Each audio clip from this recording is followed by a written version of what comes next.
নির্বাচনের সময় নিরপেক্ষ থাকবে সরকার, দূরত্ব নেই রাজনৈতিক দলের সাথে, দাবি আইন উপদেষ্টার। কিংস পার্টি মানবে না জনগণ, বলছে বিএনপি। কিংস পার্টি গঠন করবেন না, যারা রাজনীতি করতে চায় এই সরকার থেকে পদত্যাগ করে বাইরে গিয়ে তারা সরকার গড়ে তুলুক। এটা মাঝে মাঝে মনে হয় যোগাযোগ কম থাকলে মনে হয় গ্যাপ, আসলে কোনো গ্যাপ নাই, যোগাযোগ আরো বাড়ানো হবে।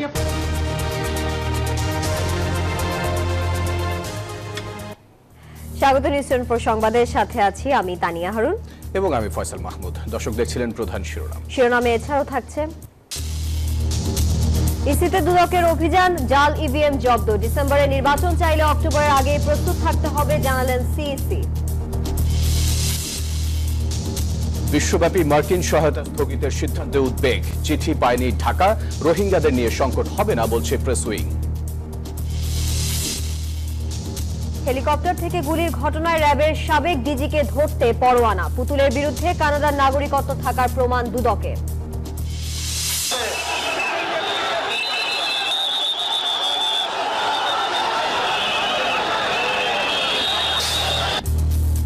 শাহবাগে ইবতেদায়ী মাদ্রাসা শিক্ষকদের পদযাত্রায় পুলিশের বাধা, প্রধান উপদেষ্টাকে স্মারকলিপি, দাবি আদায়ে চলবে আন্দোলন। বাণিজ্যের দুরবস্থার জন্য পালিয়ে যাওয়া ব্যবসায়ীদের দুষলেন অর্থ উপদেষ্টা, বিদেশি ঋণ নির্ভরতা কমানোর পরামর্শ বক্তাদের। এবং সিলেটকে হারিয়ে দ্বিতীয় দল হিসেবে বিপিএল এর প্লে অফে বরিশাল, টস হেরে রংপুরের বিপক্ষে ব্যাট করছে রাজশাহী।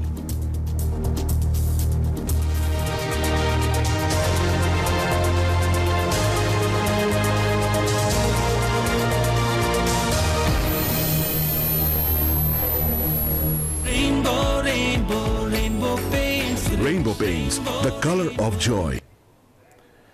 দেখছিলেন অন্যান্য শিরোনামগুলো। শব্দের আরেক নাম, একদম ইউনিক স্ট্রাকচারাল ডিজাইনের কসমিক ডো। এর ওয়াল থিকনেস ও রিপ থিকনেস বেশি থাকা থেকে 50 বছরেরও বেশি। কসমিক ডো, নিশ্চিন্তে 50 বছর। যাচ্ছি পুরো খবরে। নির্বাচনের সময় অন্তর্বর্তী সরকার যথেষ্ট নিরপেক্ষ থাকবে, এমন মত আইন উপদেষ্টা আসিফ নজরুলের। নিরপেক্ষ সরকার ইস্যুতে বিএনপির দাবিকে তিনি দেখছেন রাজনৈতিক বক্তব্য হিসেবেই। সচিবালয়ে নিউজ 24-কে তিনি বলেন, রাজনৈতিক দলগুলোর সাথে অন্তর্বর্তী সরকারের কোনো দূরত্ব নেই। এদিকে আরেক অনুষ্ঠানে উপদেষ্টা রিজওয়ানা হাসান বলেন, কোনো উপদেষ্টা নতুন রাজনৈতিক দলে যুক্ত হলে তারা সরকারে থাকবে না। নির্বাচনের সময় নিরপেক্ষ সরকার থাকার ইস্যুকে কেন্দ্র করে কদিন থেকেই চলছে রাজনৈতিক বাহাস।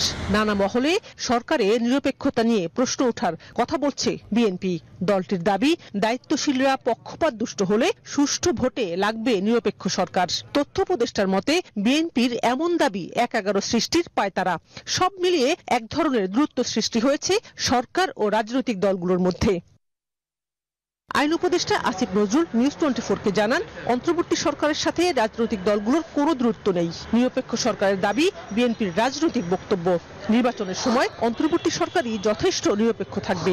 এটা মাঝে মাঝে মনে হয় যোগাযোগ কম থাকলে মনে হয় গ্যাপ, আসলে কোনো গ্যাপ নাই, যোগাযোগ আরো বাড়ানো হবে। নিরপেক্ষ নির্বাচন চাওয়ার কথা বলতে চাই, অন্তর্বর্তী সরকার বাদ দিয়ে সেটা সেই বিষয়টা এটা রাজনৈতিক বক্তব্য হিসেবে বলছে, অন্য কিছু সেটাকে আপনারা না। অন্তর্বর্তী সরকারই যথেষ্ট নিরপেক্ষ থাকবে বলে আমরা কনফিডেন্ট।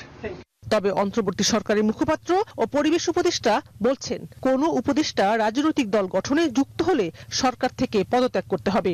রোববার রাজধানীর পানি ভবনে এক সংবাদ সম্মেলনে একথা জানান তিনি। উপদেষ্টা পরিষদের কেউ রাজনৈতিক দল গঠন করছেন উপদেষ্টা পরিষদের থেকে, এটা আমার জানা নেই। শিক্ষার্থী উপদেষ্টা যারা আছেন তারা বলেছেন যে যদি রাজনৈতিক দল তারা গঠন করেন, সরকার ছেড়ে গিয়েই তাদেরকে গঠন করতে হবে। জানান, সবাইকে নিয়ে একটা সুন্দর নির্বাচন উপহার দিতে চায় অন্তর্বর্তী সরকার। ডিসেম্বর থেকে জুনের মধ্যে নির্বাচন হবে, এটা আমাদের মাননীয় প্রধান উপদেষ্টা বলেছেন। শানাজি ইয়াসমিন, নিউজ 24, ঢাকা। এই যে আমার ব্যাংক আরএফএল গ্যাস স্টোভ, এর সায়েন্টিফিক নজল আর ব্রাশ বার্নার তাপকে সমানভাবে ছড়িয়ে খরচ বাঁচায় 25%। আরএফএল গ্যাস স্টোভ নিরাপদ ও গ্যাস সাশ্রয়ী। 304 ফুড গ্রেড স্টেইনলেস স্টিলে তৈরি, যা নিশ্চিত করে জংবিহীন সিঙ্কের আজীবন নিশ্চয়তা। আরএফএল কিচেন সিঙ্ক, স্বাস্থ্যকর কিচেনের চিরস্থায়ী সমাধান। দেশের মালিকানা জনগণের কাছে ফেরাতে নির্বাচনের দিকে এগোতে হবে, এমনটি মন্তব্য করেছেন বিএনপি নেতারা। তারা বলেছেন কিংস পার্টি গ্রহণ করবে না জনগণ। সেই সাথে আহ্বান জানান অন্তর্বর্তী সরকার থেকে পদত্যাগ করে উপদেষ্টাদের নতুন দল গড়ার। রাজধানীতে আলাদা দুটি অনুষ্ঠানে এসব মন্তব্য করেছেন দলটির স্থায়ী কমিটির সদস্য আমির খসরু মাহমুদ চৌধুরী এবং হাফিজ উদ্দিন আহমেদ। জাতীয় প্রেস ক্লাবে ন্যাশনাল পিপলস পার্টি এনপিপি আয়োজিত আলোচনা সভায় যোগ দেন বিএনপির স্থায়ী কমিটির সদস্য আমির খসরু মাহমুদ চৌধুরী। বলেন, দেশের মালিকানা ফিরে পেতে শেখ হাসিনার পতন ঘটিয়েছে জনগণ। সুষ্ঠু নির্বাচনের মাধ্যমে সংসদ গঠন জরুরি। অন্তর্বর্তী সরকারকে নিরপেক্ষভাবে নির্বাচনের দিকে এগিয়ে যেতে আহ্বান জানান তিনি। যারা জনগণের নির্বাচিত, জনগণের কাছে দায়বদ্ধ, জনগণের কাছে জবাবদিহি, এই জন্যই তো গণতন্ত্র, এই জন্যই গণতান্ত্রিক প্রক্রিয়া। দৈনন্দিন জীবনে জনগণের কাছে দায়বদ্ধ থাকবে, জবাবদিহি থাকবে। এই জন্য যত তাড়াতাড়ি শীঘ্রই আমরা নির্বাচনের দিকে এগিয়ে যাওয়া উচিত। আমির খসরু বলেন, কোনো ব্যক্তি বা দল যদি মনে করে তাদের কথা মতো সব সংস্কার হবে, সেটা ভুল হবে।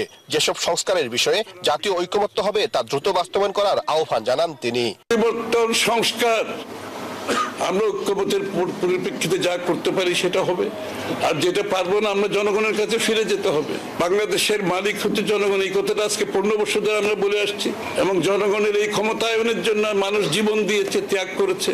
এদিকে ঢাকা রিপোর্টার্স ইউনিটিতে শহীদ রাষ্ট্রপতি জিয়াউর রহমানের 89তম জন্মবার্ষিকী উপলক্ষে জাতীয়তাবাদী মুক্তিযোদ্ধা দলের আলোচনা সভায় অংশ নেন বিএনপির স্থায়ী কমিটির সদস্য হাফিজ উদ্দিন আহমেদ। বলেন, নির্বাচন চাইলে যারা নেতিবাচক মন্তব্য করেন তারা গণতন্ত্রে বিশ্বাস করে না। ক্ষমতায় থেকে কিংস পার্টি গঠনের চেষ্টা হলে জনগণ তা গ্রহণ করবে না। আমরা তো অন্যায় দাবি দেওয়া করছি না, বিএনপিকে ক্ষমতায় বসান সেটাও বলতেছে না। তবে এটা অবশ্যই করবো, কিংস পার্টি গঠন করবেন না। যারা রাজনীতি করতে চায় এই সরকার থেকে পদত্যাগ করে বাইরে গিয়ে তারা সরকার গড়ে তুলুক। ভারতের সহযোগিতা না থাকলেও বাংলাদেশ স্বাধীন হতো মন্তব্য করেন এই বিএনপি নেতা। বাংলাদেশের বিরুদ্ধে আগ্রাসন থেকে বিরত থাকতে ভারত সরকারের প্রতি আহ্বান জানান তিনি। তাহলে আগামী দিনে জনগণ তাদেরকে নিশ্চয়ই হয়তো ভোট দিবে, এই আশায় থাকতে পারেন। সাইফুল ইসলাম, নিউজ 24, ঢাকা। বিজলি কেবলস যে কোনো স্থাপনার বৈদ্যুতিক সংযোগকে রাখে নিরাপদ। এর স্কিন কোটেড ইনসুলেশন সম্পূর্ণ ফায়ার রিটার্ডেন্ট, তাই বিজলি কেবলস নিজেই নিজেকে নেভায়। বিজলি কেবলস, নিরাপদ আজীবন। আওয়ামী লীগ নির্বাচনে আসবে কিনা সেটা রাজনৈতিক সিদ্ধান্তের ব্যাপার। কথা জানিয়ে প্রধান নির্বাচন কমিশনার এএমএম নাসির উদ্দিন বলেন, নির্বাচন ব্যবস্থা সংস্কার কমিশনের সুপারিশ বাস্তবায়িত হলে খর্ব হবে কমিশনের স্বাধীনতা। নির্বাচন কমিশন সচিবালয়ে এক অনুষ্ঠানে এসব কথা বলেন সিইসি। আর রংপুরে নির্বাচন কমিশনার মোহাম্মদ সানাউল্লাহ বলেন, আগামী নির্বাচন হবে ব্যালট পেপারে। এদিকে ত্রুটিপূর্ণ ইভিএম মেশিন চেক করতে রোববার নির্বাচন কমিশনে আসে দুদক। জনমত উপেক্ষা করেই অনেক স্থানীয় সরকার নির্বাচনে ইভিএম এ ভোট করেছে আগের কমিশন। ত্রুটিপূর্ণ ইভিএম কেনার অভিযোগ তদন্ত করতে দুদকের 3 সদস্যের প্রতিনিধি দল রোববার সকালে আসে নির্বাচন কমিশনে। লটারির মাধ্যমে 3টি ইভিএম মেশিন চেক করে একটিতে ত্রুটি পান তারা। আগামী 2 দিন আরও তথ্য সংগ্রহ করবেন বলে জানান দুদকের সহকারী পরিচালক। 2018 সালে নির্বাচন কমিশন 1,50,000 ইভিএম মেশিন ক্রয় করে। উক্ত ক্রয়কৃত মেশিনগুলোর মধ্যে 1,05,000 মেশিন ব্যবহারে অনুপযোগী হিসাবে অভিযোগ করা হয়। তথ্য উপাত্তের জন্য আমরা তাগিদা দিয়েছি, ওগুলো রেকর্ডের প্রাপ্তির সাপেক্ষে আমরা কয়েকদিনের মধ্যে দিতে বলেছি, সেটা আমরা আগামীকাল বা 2 দিনের মধ্যে দিতে বলেছি। এদিকে রংপুরে এক মতবিনিময় সভায় ইসি সানাউল্লাহ বলেন, ইভিএম এ নয় ব্যালটে হবে আগামী নির্বাচন। সুপারিশে দেখেছি যে তারা বলেছেন যে ইভিএম এ ভোট না করার ব্যাপারে। জাতীয় নির্বাচনে আমরা ইভিএম ব্যবহার করব না, এই সিদ্ধান্ত আমরা নিয়ে ফেলেছি। তিনি আরো বলেন, ইসির ভাবমূর্তি পুনরুদ্ধারের চেষ্টা করছে কমিশন। জানান, এখন পর্যন্ত কোনো দলের নিবন্ধন বাতিলের সিদ্ধান্ত হয়নি। এটি একটি বিচারিক প্রক্রিয়া, এটা একটি রাজনৈতিক প্রজ্ঞার বিষয়, সিদ্ধান্তের বিষয়। এদিকে সিইসি বলেন, আওয়ামী লীগ নির্বাচনে আসবে কিনা সেটা রাজনৈতিক সিদ্ধান্ত। রোববার সকালে ঢাকায় নির্বাচন কমিশনে reporters forum for election and democracy আয়োজিত RFED টকে সিইসি একথা বলেন। আওয়ামী লীগ নিয়ে অনেক পলিটিক্যাল ডিবেট চলছে, এই ডিসিশনটা ইসি নেবে না, এই ডিসিশনটা ইসি নেবে না। সুতরাং এটা রাজনৈতিকভাবে হয়তো ওনারা সিদ্ধান্ত নেবে না। বলেন, নির্বাচন ব্যবস্থা সংস্কার কমিশনের সব সুপারিশ বাস্তবায়িত হলে খর্ব হবে ইসির স্বাধীনতা। অনেকগুলো সুপারিশ আছে যেগুলো ইনকর্পোরেট করলে, অ্যাকসেপ্টেড হলে ইলেকশন কমিশনের স্বাধীনতা খর্ব হবে, নো ডাউট অ্যাবাউট ইট। জানান, অক্টোবরের মধ্যে নির্বাচনী প্রস্তুতি সম্পন্ন করে ডিসেম্বরে নির্বাচন সম্পন্ন করার পরিকল্পনা নিয়ে এগোচ্ছে কমিশন। ডিসেম্বরে ইলেকশন করতে গেলে আমাকে কিন্তু অক্টোবরের মধ্যে I have to be fully prepared. Antara বিশ্বাস, নিউজ 24, ঢাকা। ট্রাম্পের নির্বাহী আদেশে অন্যান্য দেশের মতো বাংলাদেশেও মার্কিন সহায়তা স্থগিত করা হয়েছে। মার্কিন যুক্তরাষ্ট্রের কর্মকর্তা ও বিদেশি দূতাবাসগুলোতে এই নির্দেশনা পাঠানো হয়েছে। তবে পররাষ্ট্র উপদেষ্টা জানালেন এখনো আনুষ্ঠানিক কোনো চিঠি পায়নি ঢাকা। মার্কিন প্রশাসনের এমন সিদ্ধান্তে বাংলাদেশে আশ্রিত রোহিঙ্গাদের ভরণ পোষণ নিয়ে উদ্বেগ বাড়বে বলে মনে করছেন বিশ্লেষকরা। আরো জানাচ্ছেন প্রমা চৌধুরী। ক্ষমতায় এসেই একের পর এক বিতর্কিত সিদ্ধান্ত নিচ্ছেন ডোনাল্ড ট্রাম্প। যুক্তরাষ্ট্রের বিদেশি সহায়তা কার্যক্রম স্থগিত করে 90 দিন পর্যালোচনা করার সিদ্ধান্তে বাংলাদেশের এর প্রভাব নিয়ে সৃষ্টি হয়েছে শঙ্কা। ইতিমধ্যে বাংলাদেশের সহযোগিতা কার্যক্রম স্থগিত করেছে যুক্তরাষ্ট্রের আন্তর্জাতিক উন্নয়ন সংস্থাও। রোহিঙ্গা সংকট নিরসন, জলবায়ু ও খাদ্য নিরাপত্তার মতো কার্যক্রমে দেশটির চলমান সহায়তার ক্ষেত্রে বড় প্রভাব পড়তে পারে বলে উদ্বেগ জানান এই আন্তর্জাতিক সম্পর্ক বিশ্লেষক। মুশকিলটা হবে যেটা যে বাংলাদেশে একটা বড় রোহিঙ্গা পপুলেশন আছে, সুতরাং সেই জায়গাতে আমাদের একটা বিষয় আছে এবং মার্কিন যুক্তরাষ্ট্র বাংলাদেশের অনেকগুলি খাতে সহায়তা করে থাকে, যেমন আপনার এগ্রিকালচার বলেন, পানি, urban climate and so on. সেই জায়গাতে আমার মনে হয় এক ধরনের ঘাটতির সৃষ্টি হতে পারে। আর তাই অনিশ্চয়তা থেকে স্বস্তি পেতে পররাষ্ট্র মন্ত্রণালয় ও প্রাইভেট সেক্টরের সমন্বিত প্রস্তুতির উপর জোর দেন তিনি। বাকি যে ইনস্টিটিউশনস গুলি আছে তাদের একটা সমন্বিত প্ল্যান করা দরকার। আদারওয়াইজ আমার মনে হয় না যে এই আনসার্টেন এনভায়রনমেন্ট থেকে আমরা খুব বেশি স্বস্তিদায়ক রেজাল্ট পাবো। যুক্তরাষ্ট্র নিজস্ব সকল স্বার্থ বিবেচনা করেই 90 দিন পর্যালোচনার পরে এই সহায়তা কার্যক্রম আবার চালু করবে বলে মনে করছেন অর্থনীতিবিদ এম মাসুর রিয়াজ। ট্রাম্পের যে বিজনেস প্রায়োরিটিস গুলো আছে সেগুলোর জন্য নেগোসিয়েশন রুম তৈরি করতে পারে এবং ওভারঅল আমেরিকা ফার্স্ট গ্লোবালি এবং ইন্টারনালি সেটার সাথে অ্যালাইন করে এই সাহায্যগুলোকে রিপারপাস করতে পারে। প্রতিক্রিয়ায় পররাষ্ট্র উপদেষ্টা তৌহিদ হোসেন বলেন, বৈশ্বিক এই সিদ্ধান্তে 3 মাসের জন্য অর্থ সহায়তা কমলেও স্থগিতাদেশ নিয়ে উদ্বিগ্ন হওয়ার কোনো কারণ নেই। 90 দিনের জন্য তারা বন্ধ রাখছে, এটা মোটামুটি কিন্তু প্রত্যাশিত ছিল। উনি কিন্তু নির্বাচনের আগে থেকে বলছিলেন যে উনি এগুলি বিবেচনা করবেন, নতুন করে দেখবেন। এটা ধরে নেওয়া যায় যে এটা এই ধরনের ফান্ডিং কমবে, এটা তো সবাই আশঙ্কা করছে। উন্নয়ন প্রকল্পে সহায়তা কমলেও আগামীতে তা অব্যাহত থাকবে বলে মনে করছেন পররাষ্ট্র উপদেষ্টা। যে কোনো পরিস্থিতি সৃষ্টি হবে যখন, তখন সেটা আমাদেরকে মনোজ জীবন নিয়ে বের করে নিতে হবে। প্রমা চৌধুরী, নিউজ 24, ঢাকা। বাংলাদেশের রোহিঙ্গাদের জন্য যুক্তরাষ্ট্রের খাদ্য ও পুষ্টি সহায়তা অব্যাহত থাকবে জানিয়েছেন প্রধান উপদেষ্টার প্রেস সচিব শফিকুল আলম। রোববার বিকালে ফরেন সার্ভিস একাডেমিতে ব্রিফিংয়ে একথা জানান তিনি। বলেন, সুইজারল্যান্ডে প্রধান উপদেষ্টার সফর ছিল ঐতিহাসিক। তার সফরে বিদেশি বিনিয়োগের নতুন সম্ভাবনা তৈরি হয়েছে। ইন্টারিম গভর্নমেন্ট ক্ষমতা নেওয়ার পরে বাংলাদেশের বিজনেস কনফিডেন্সটা ফিরে এসছে ইন্টারন্যাশনাল বিজনেসের কাছে, এবং এর আলোকেই তারা বাংলাদেশের চাচ্ছিলেন যে প্রফেসর ইউনূসের সাথে দেখা করে তাদের ইন্টারেস্টটা জানানো, যে তারা ইনভেস্টমেন্ট করতে চান। মূল যে জিনিসটা পোর্ট ম্যানেজমেন্ট বা পোর্টের এফিসিয়েন্টটা বাংলাদেশের ভবিষ্যতের সাথে খুব ওতপ্রোতভাবে জড়িত।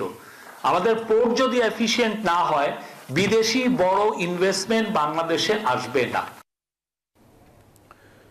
জুলাই আগস্ট গণ অভ্যুত্থানে হেলিকপ্টার থেকে র্যাবের গুলি করার প্রমাণ পাওয়া গেছে বলে জানিয়েছেন আন্তর্জাতিক অপরাধ ট্রাইব্যুনাল। হত্যা মামলায় বাহিনীর সাবেক মহাপরিচালক হারুন অর রশিদের বিরুদ্ধে গ্রেফতারি পরোয়ানা জারি করেছে আদালত। এদিন সাভারের আশুলিয়ায় গুলি করে হত্যার পর 6 জনের লাশ পোড়ানোর অভিযোগে গ্রেফতার পুলিশের একজন এসআই ও কনস্টেবলকে 1 দিন করে জিজ্ঞাসাবাদের নির্দেশ দিয়েছেন ট্রাইব্যুনাল।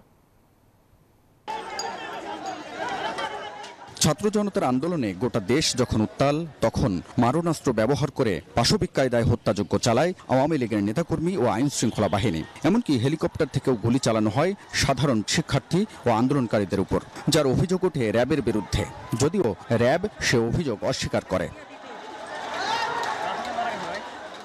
হেলিকপ্টার থেকে র্যাবের গুলি করে মানুষ হত্যার অভিযোগের সত্যতা পাওয়া গেছে বলে জানিয়েছেন চিফ প্রসিকিউটর। নির্দেশদাতা হিসেবে র্যাবের সাবেক মহাপরিচালক হারুন আর রশিদের বিরুদ্ধে গ্রেপ্তারি পরোয়ানা জারি করেন ট্রাইব্যুনাল। এ নিয়ে জুলাই আগস্টে সংঘটিত মানবতাবিরোধী অপরাধের অভিযোগে 96 জনের বিরুদ্ধে গ্রেপ্তারি পরোয়ানা জারি করলেন ট্রাইব্যুনাল। আগামী 23 মার্চ এ বিষয়ে পরবর্তী শুনানির দিন ধার্য করেছেন আদালত। এই র্যাবকে ব্যবহার করে তিনি এত বেশি অপরাধ করেছেন যে এগুলো আমাদের তদন্ত সংস্থা ক্রমাগত এই তথ্যগুলো পাচ্ছেন। সেই তথ্যগুলো সংগ্রহ করে প্রাথমিক অবস্থায় তার ব্যাপারে যে তথ্যগুলো পাওয়া গেছে তার ভিত্তিতে তাকে গ্রেপ্তার করার জন্য প্রসিকিউশনকে তারা অনুরোধ জানিয়েছিলেন। তার ভিত্তিতে আজকে আমরা পিটিশন মুভ করেছি। আদালত তাকে গ্রেপ্তার করে এই ট্রাইব্যুনালে হাজির করার জন্য নির্দেশ প্রদান করেছেন। এদিকে আগস্টে আশুলিয়ায় গুলি করে হত্যার পর 6 জনের লাশ পোড়ানোর অভিযোগে করা মামলায় অভিযুক্ত এসআই আব্দুল মালেককে 30 জানুয়ারি ও কনস্টেবল মুকুল চোকদারকে 28 জানুয়ারি জিজ্ঞাসাবাদের নির্দেশ দিয়েছেন ট্রাইব্যুনাল। আশুলিয়াতে লাশ পোড়ানোর যে ঘটনা আপনারা জানেন, সেখানে যে দুজন আসামি আজকে উপস্থিত ছিল, কনস্টেবল মুকুল চোকদার এবং এসআই মালেক, তারা সরাসরি এই লাশ পোড়ানোর ঘটনার সাথে সম্পৃক্ত। তো এই ব্যাপারে তথ্য উদ্ঘাটনের জন্য আমরা তাদেরকে জিজ্ঞাসাবাদের জন্য অনুমতি চেয়েছিলাম। আদালত তাদের একদিন করে জিজ্ঞাসাবাদের অনুমতি দিয়েছেন। 28শে জানুয়ারি মুকুলকে এবং 30শে জানুয়ারি মালেককে জিজ্ঞাসাবাদের জন্য আদালতের পক্ষ থেকে অনুমতি দেওয়া হয়েছে। এর আগে সকালে আশুলিয়ায় 6 জনের মরদেহ পুড়িয়ে ফেলার ঘটনায় 2 পুলিশ সদস্যকে হাজির করা হয় ট্রাইব্যুনালে। তাদের বিরুদ্ধে গুলি করে হত্যার পর লাশ পুড়িয়ে ফেলার ঘটনায় সরাসরি সম্পৃক্ত থাকার অভিযোগ রয়েছে। হাবিবুল ইসলাম হাবিব, নিউজ 24, ঢাকা। জালিয়াতি মামলার আসামি শেখ হাসিনা কন্যা সাইমা ওয়াজেদ পুতুলকে দেশে ফিরিয়ে আনা যায় কিনা তা খতিয়ে দেখছে দুর্নীতি দমন কমিশন। বিকালে দুদক কার্যালয়ের সংস্থার পরিচালক আরো জানান, পুতুলের কানাডার নাগরিকত্ব থাকার প্রমাণ তাদের কাছে রয়েছে। দুর্নীতির এমন নানা প্রমাণ থাকায় বিশ্ব স্বাস্থ্য সংস্থায় চাকরিরত পুতুল দেশের সুনাম নষ্ট করেছেন বলেও জানায় দুদক। এদিন দুর্নীতির অভিযোগে সাবেক ধর্মমন্ত্রী ও তার স্ত্রীর বিরুদ্ধে মামলা হয়েছে বলেও জানায় সংস্থাটি। বিশ্ব স্বাস্থ্য সংস্থার আঞ্চলিক পরিচালক হিসেবে 2024 সালের 1 ফেব্রুয়ারি দায়িত্ব গ্রহণ করেন সাবেক প্রধানমন্ত্রী শেখ হাসিনার কন্যা সাইমা ওয়াজেদ পুতুল। তবে গত 5 আগস্ট ছাত্র জনতার অভ্যুত্থানে শেখ হাসিনা দেশ ছেড়ে পালানোর পর পুতুলের বিশ্ব স্বাস্থ্য সংস্থায় নিয়োগে অনিয়মের বিষয়ে বেশ আলোচনার জন্ম দেয়। দুদক বলছে, তৎকালীন আওয়ামী সরকারের মনোনয়নে বিশ্ব স্বাস্থ্য সংস্থায় নিয়োগ পেয়েছেন পুতুল। এই পদ ব্যবহার করে রাষ্ট্রের বিপুল অর্থ অপচয়ের অভিযোগ রয়েছে তার বিরুদ্ধে। এছাড়া কানাডার নাগরিক হওয়া সত্ত্বেও বিশ্ব স্বাস্থ্য সংস্থায় নিয়োগে তিনি কোনো তথ্য গোপন করেছেন কিনা তাও খতিয়ে দেখা হচ্ছে। বাংলাদেশের নাগরিক হিসাবে করা এবং দ্বৈত নাগরিকত্ব ক্ষেত্রে এগুলি নির্দিষ্ট নীতিমালা রয়েছে। দ্বৈত নাগরিকত্ব সবগুলো বিষয়ে আমাদের অনুসন্ধান দল কাজ করছেন। এগুলি নিয়ে তার নিয়োগ, তার অর্থ আত্মসাৎ কিংবা কর ফাঁকির সবগুলো বিষয়ে অনুসন্ধান দল বিবেচনা করবেন। সূচনা ফাউন্ডেশনের নামে প্রতিষ্ঠান খুলে পুতুল সরকারি প্রকল্পের অর্থ আত্মসাৎ এবং বিভিন্ন সামাজিক ও ব্যবসায়িক গ্রুপের কাছ থেকে উপঢৌকন নিয়েছেন এমন তথ্য রয়েছে বলে জানায় সংস্থাটি। দুদকের মামলার আসামি পুতুলকে দেশে ফিরিয়ে আনা যায় কিনা সে বিষয়েও তদন্ত দল কাজ করছে বলে জানায় সংস্থাটি। আপনারা সবাই জানেন তিনি দেশের বাইরে আছেন, সুতরাং তাকে দেশে ফেরত আনার বিষয়ে কি কি কার্যক্রম গ্রহণ করা যেতে পারে সেই সবগুলো বিষয়ে আমাদের অনুসন্ধান দল বিবেচনা করবেন। এদিকে সাবেক ধর্মমন্ত্রী ফরিদুল হক খানের বিরুদ্ধে 3 কোটি টাকার বেশি অবৈধভাবে সম্পদ অর্জন ও ব্যাংকে 52 কোটি টাকার সন্দেহজনক লেনদেনের অভিযোগে মামলা করেছে দুদক। 1 কোটি টাকার বেশি অবৈধ সম্পদ থাকার অভিযোগে মামলা হয়েছে সাবেক এই মন্ত্রীর স্ত্রী আফরোজা হকের বিরুদ্ধেও। বদরুল আলম শাওন, নিউজ 24, ঢাকা। নিউজ 24 সংবাদে বিরতি নিচ্ছি, ফিরছি আরো খবর নিয়ে, সাথেই থাকুন।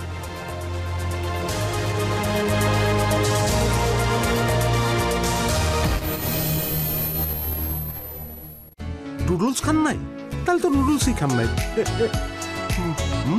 নুডলস খান নাই তো নুডলসই খান নাই।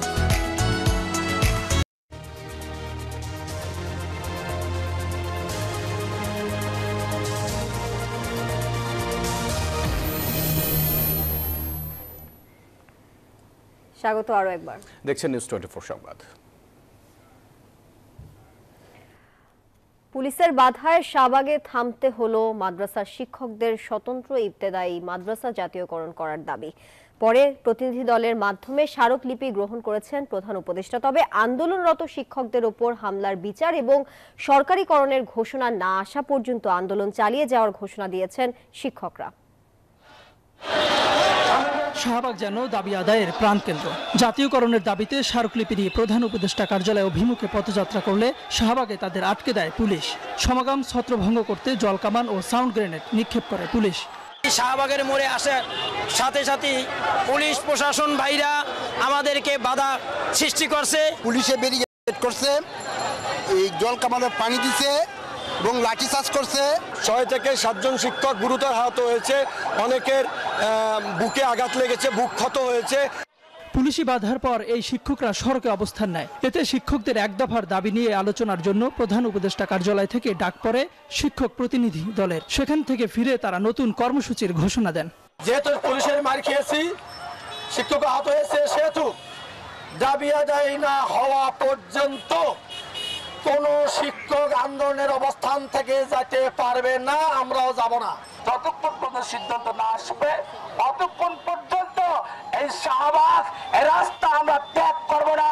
জাতীয় প্রেস ক্লাবের সামনে টানা 8 দিন অবস্থান কর্মসূচি পালন করছে স্বতন্ত্র ইবতেদায়ী মাদ্রাসা শিক্ষকরা। তারা বলছেন চাকরি আছে, বেতন নেই, এমন চলছে দীর্ঘ 40 বছর।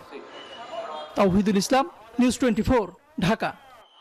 অনেক দিন থেকে আমার ইচ্ছা ছিল যে গিটার শিখবো।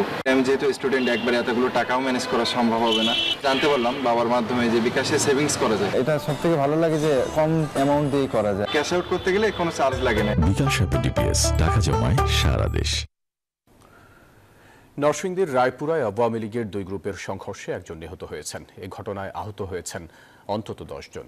স্থানীয়রা জানান, এলাকায় আধিপত্য নিয়ে জেলার বাঁশগাড়ি ইউনিয়নে আওয়ামী লীগের সাবেক চেয়ারম্যান আশরাফুল ইসলাম ও বর্তমান চেয়ারম্যান জাকির হোসেনের সঙ্গে দীর্ঘদিন ধরে দ্বন্দ্ব চলে আসছিল।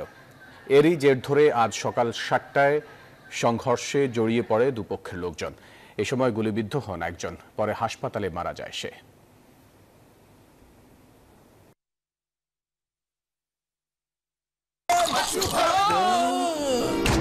আমি এই চেয়ারে বসবো না। বাচ্চু ভাই, এই চেয়ারকে ভয় পেও না। ডেন্টিস্টের পরামর্শে নাও নতুন কোলগেট অ্যাক্টিভ সোল, যা দাঁতের সমস্যা শুরু হওয়া মাত্রই থামিয়ে দেয়। না থাকবে ব্যথা, না থাকবে ভয়। অবৈধভাবে দখল করা সকল নদী পুনরুদ্ধার করা হবে বলে জানিয়েছে বিআইডব্লিউটিএ। রোববার নরসিংদীর পলাশের ঘোড়াশালে শীতলক্ষা নদীর তীর জুড়ে গড়ে ওঠা অবৈধ উচ্ছেদ অভিযানে সাংবাদিকদের একথা জানান বিআইডব্লিউটিএর পরিচালক একেএম আরিফ উদ্দিন। জানান, প্রথম দফায় ঘোড়াশালের শীতলক্ষা, কক্সবাজারের বাঁশখালী, বরিশালের কীর্তনখোলা, খুলনার রূপসা ও বরগুনার নদীগুলোকে চিহ্নিত করা হয়েছে। অভিযান চলবে আরও 3 দিন। প্রথম দিন 200-রও বেশি স্থাপনা উচ্ছেদ করা হয়।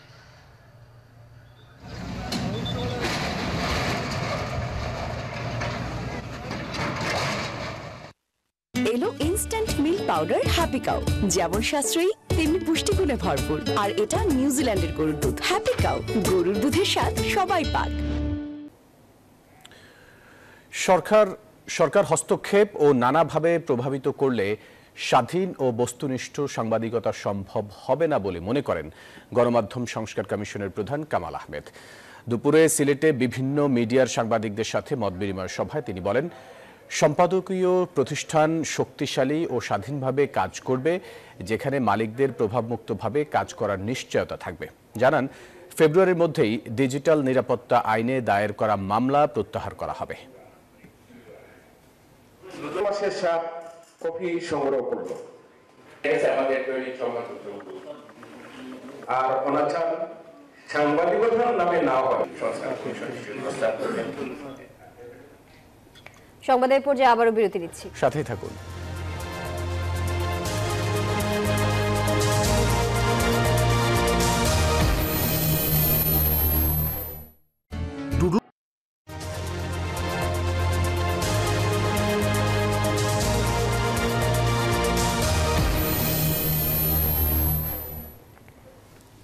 বিরতির পর আবারও স্বাগত। দর্শক দেখছেন নিউজ 24 সংবাদ। খুলনায় অর্ণব হত্যার প্রতিবাদে মানববন্ধন করেছেন শিক্ষার্থীরা। দুপুরে নর্থ ওয়েস্টার্ন ইউনিভার্সিটি 2 নম্বর ক্যাম্পাসের সামনে এই কর্মসূচি পালন করেন তারা। এ সময় অর্ণব হত্যার দ্রুত বিচার দাবি করেন শিক্ষার্থীরা। এর আগে শুক্রবার রাতে ইউনিভার্সিটির প্রাক্তন ছাত্র অর্ণবকে নগরীর শেখপাড়া তেঁতুলতলা মোড়ে প্রথমে গুলি ও পরে ধারালো অস্ত্র দিয়ে কুপিয়ে হত্যা করা হয়। এই ঘটনায় একজনকে গ্রেফতার করেছে পুলিশ।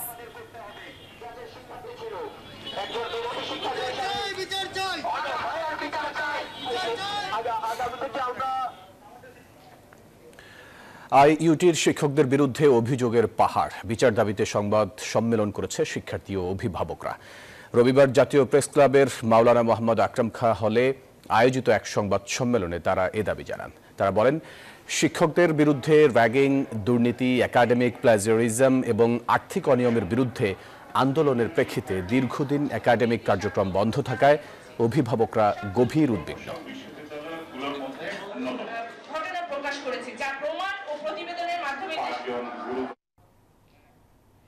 এবারে অর্থ বাণিজ্যের খবর।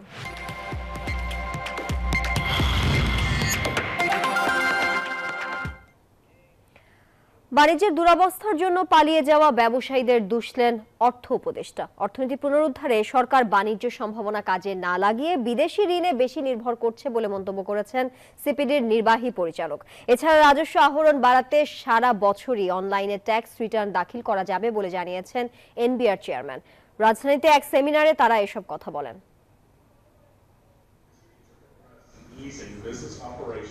সরকার পতনের পর অন্তর্বর্তী সরকারের কাছে প্রত্যাশা ছিল সব ক্ষেত্রে প্রতিষ্ঠিত হবে ন্যায্যতা। প্রায় 6 মাস হতে চললেও সে প্রত্যাশা পূরণ হয়নি ব্যবসায়ীদের। American chamber of commerce AmCham আয়োজিত এই সেমিনারে ব্যবসায়ীরা অভিযোগ করেন, এনবিআর, বাংলাদেশ ব্যাংক সহ সরকারি সংস্থাগুলো এখনো হয়রানি মুক্ত হয়নি। We need to simplify access to duty-free raw materials. Think beyond bonded warehouse license. Feel that if there is a 15% tax and if there is an additional tax above the 15% on supplementary duty on food items, I think it is unacceptable. সেমিনারে মূল প্রবন্ধ উপস্থাপনায় সিপিডির নির্বাহী পরিচালক বলেন, এখনো budget নীতি, মুদ্রানীতি ও বৈদেশিক মুদ্রা বিনিময় নীতি বাণিজ্য সম্প্রসারণে বাধা হয়ে আছে। Unfortunately, over the last couple of years, we have seen all of these macroeconomic indicators and their measures are not in place. আলোচনায় এনবিআর এর চেয়ারম্যান বলেন, রাজস্ব আদায়ের সক্ষমতা বৃদ্ধি এবং ব্যবসায়ীদের সহায়তা করতে কাজ করছে রাজস্ব বোর্ড। সুখবর হিসেবে তিনি জানান, হয়রানি মুক্ত সেবা নিশ্চিতে সারা বছরই অনলাইনে রিটার্ন দাখিল করতে পারবেন করদাতারা। পরের বছর থেকে এই সুযোগ পাবেন corporate করদাতারাও। Lost their tax return even after the tax day, they can still lose the tax return online.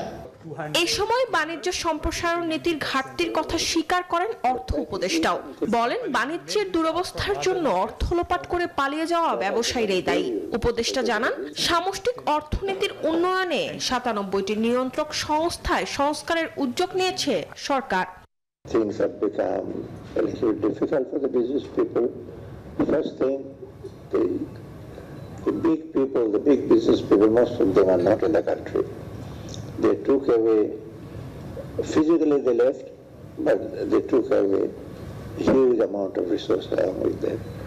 And you'll be surprised to know that why the banks are empty. 2026 সালে এলডিসি গ্র্যাজুয়েশন হবে কিনা এমন প্রশ্নে সরাসরি জবাব না দিয়ে অর্থ উপদেষ্টা জানান, এই ক্ষেত্রে সরকার নমনীয় নীতি অনুসরণ করবে। মরিয়ম আজিজ মৌরিন, নিউজ 24, ঢাকা। চিকিৎসার জন্য ভারতের বিকল্প হিসেবে চীনের কুনমিংকে বেছে নিয়েছে বাংলাদেশ। এজন্য চীনকে ভিসা প্রক্রিয়া সহজ করার অনুরোধ করা হয়েছে বলে জানান পররাষ্ট্র উপদেষ্টা তৌহিদ হোসেন। চীন সফর থেকে ফিরে রোববার পররাষ্ট্র মন্ত্রণালয়ে ব্রিফিংয়ে এসব কথা জানান পররাষ্ট্র উপদেষ্টা। এই সফরকে ঢাকা বেইজিং সম্পর্ক উন্নয়ন বার্তা বলে জানান তিনি। তৌহিদ হোসেন বলেন, চীনকে ঋণের সুদহার কমানো ও মেয়াদ বাড়ানোর প্রস্তাব করেছে বাংলাদেশ। এ ব্যাপারে চীন ইতিবাচক বলে জানান পররাষ্ট্র উপদেষ্টা। চীনের সাথে নদীর পানি বণ্টন নিয়েও অবস্থান পরিষ্কার করেছে বাংলাদেশ। আন্তর্জাতিক ডোনার এজেন্সি যেগুলো আছে তাদেরও দেখা যায় যে প্রকৃত ঋণের সুদের চেয়ে বেশি, 4, 4.5, 5 পর্যন্ত হয়ে যায়। তো তো যাই হোক, তারপরে তারা আশা দিয়েছে যে তারা এটা দেখবে, যদি সম্ভব হয় তারা কিছুটা কমানোর চেষ্টা করবে, এটুকু আশ্বাস আমরা পেয়েছি। হসপিটাল তারা তো করে দিতে আমাদেরকে রাজি হয়েছে, বড় হসপিটাল, সেটার স্থান নির্বাচন নিয়ে কথাবার্তা চলছে। আমি বলেছি যে আমরা আমাদের হাতে সুন্দর জায়গা আছে হচ্ছে পূর্বাচলে।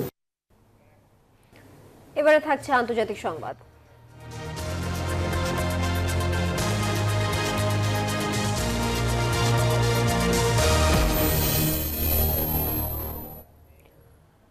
মার্কিন পররাষ্ট্র মন্ত্রণালয়ের দক্ষিণ ও মধ্য এশিয়া বিষয়ক সহকারী পররাষ্ট্রমন্ত্রী ডোনাল্ড লুর মেয়াদ শেষ হয়েছে বলে জানিয়েছে হোয়াইট হাউস। যুক্তরাষ্ট্রের পররাষ্ট্র মন্ত্রণালয় নিশ্চিত করেছে যে ডোনাল্ড লুর মেয়াদ 2025 সালের 17 জানুয়ারি শেষ হয়েছে। এদিকে লুর বিদায়ের বিষয়ে মার্কিন স্টেট ডিপার্টমেন্টের বিবৃতিতে স্পষ্টভাবে বলা হয়েছে লুর মেয়াদ শেষ হয়েছে এবং তাকে সরানো কিংবা বরখাস্ত করা হয়নি।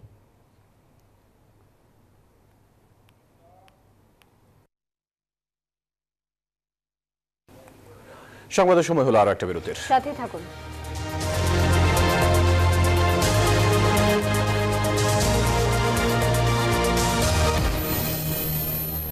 ডুডলস কে দেয় নজর কাড়া ব্ল্যাক শাইন। ওয়াও, এত শাইনি!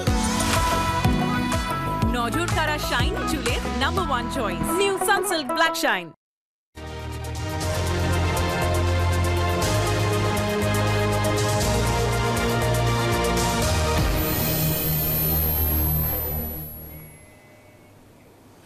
আবারও স্বাগত সংবাদে।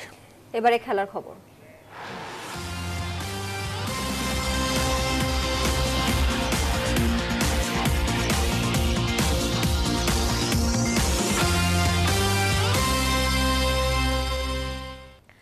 বিপিএল এর দ্বিতীয় দল হিসেবে প্লে অফ নিশ্চিত করলো ফরচুন বরিশাল। সিলেটকে 8 উইকেটে হারিয়ে আরও একবার শিরোপা জয়ের পথে এগিয়ে যাচ্ছে তামিম ইকবালের দল। অন্যদিকে বিপিএল থেকে ছিটকে গেল সিলেট স্ট্রাইকার্স। শিরোপার দৌড়ে যে ভালোভাবেই থাকবে ফরচুন বরিশাল তা বিপিএল এর আগে থেকেই অনেকটা নিশ্চিত ছিল ভক্তরা। তবে ব্যাটে বলে ঝড় তুলে শেষ পর্যন্ত বিপিএল এর প্লে অফ নিশ্চিত করলো বরিশাল। সিলেট স্ট্রাইকার্সকে বিধ্বস্ত করলো 8 উইকেটে। মিরপুরে টস জিতে ব্যাটিংয়ে নেমেই বরিশালের বোলারদের তোপের মুখে পড়ে সিলেট। স্কোরবোর্ডে 50 রান তোলার আগেই 5 উইকেট খোয়ায় চায়ের দেশের দলটি। সিলেটের লোকাল জাকের আলীর 24 আর পাকিস্তানি ক্রিকেটার আহসান বাতির 28 রানে মাত্র 116 রানে থেমে যায় সিলেটের ইনিংস। 5 উইকেট শিকার করেন ফাহিম আশরাফ, আর 2টি করে শিকার ধরেন মোহাম্মদ নবী ও জেমস ফুলার। জবাব দিতে নেমে সিলেটের বোলারদের ওপর ঝড় তোলে বরিশালের ব্যাটাররা। তাওহিদ হৃদয় ও মালান 2 অঙ্কের ঘরে পৌঁছাতে না পারলেও ম্যাচ জিতিয়ে মাঠ ছাড়েন তামিম ইকবাল ও মুশফিকুর রহিম। 51 বলে 52 রানের ইনিংসে তামিম হাকান 6 বাউন্ডারি আর 1 ছক্কা ও 4 বাউন্ডারিতে মুশফিক খেলেন 42 রানের দারুণ ইনিংস। তাতেই 10 ম্যাচে 14 পয়েন্ট নিয়ে দ্বিতীয় দল হিসেবে প্লে অফ নিশ্চিত করে মাঠ ছাড়ে বরিশাল। সুখন সরকার, নিউজ 24, ঢাকা। এদিকে বিপিএল এ দিনের দ্বিতীয় ম্যাচে রংপুর রাইডার্সের বিপক্ষে টসে হেরে ব্যাট করছে রাজশাহী। এখন পর্যন্ত তাদের সংগ্রহ 8 উইকেটে 91 রান। টস হেরে ব্যাট করতে নেমে রংপুরের বিপক্ষে ব্যাটিং বিপর্যয়ে পড়ে রাজশাহী। জিসান আলমকে দিয়ে যার শুরুটা করেন Riders pace bowling allrounder Mohammad Saifuddin. এরপর রংপুর বোলারদের তোপের মুখে একের পর এক উইকেট হারিয়ে চাপে পড়ে দুর্বার রাজশাহী। তুলে মেরেছেন, ডিসটেন্সটা পাননি, এলিভেশন পাননি, ধরা পড়বেন। হি স্ট্রাইকস अगेन। গোল্ডেন করছেন। আরো একটা আউটের আবেদন। সোহান হয়তো সংবাদ এখন এই পর্যন্তই। এতক্ষণ সাথে থাকার জন্য ধন্যবাদ সবাইকে।